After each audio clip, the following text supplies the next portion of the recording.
31 марта. На улице в тени где-то 13 градусов, на солнышке, наверное, 20 подходит, может поменьше. Пчелка гудит, тащит пыльцу уже вовсю.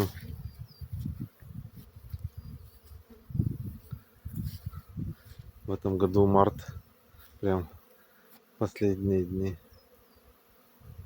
теплые. Может, апрель холодный был.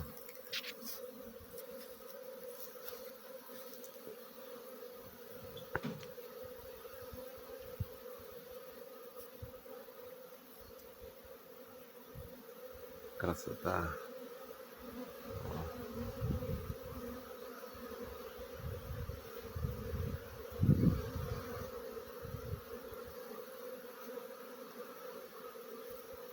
Вот с пыльцой заходит.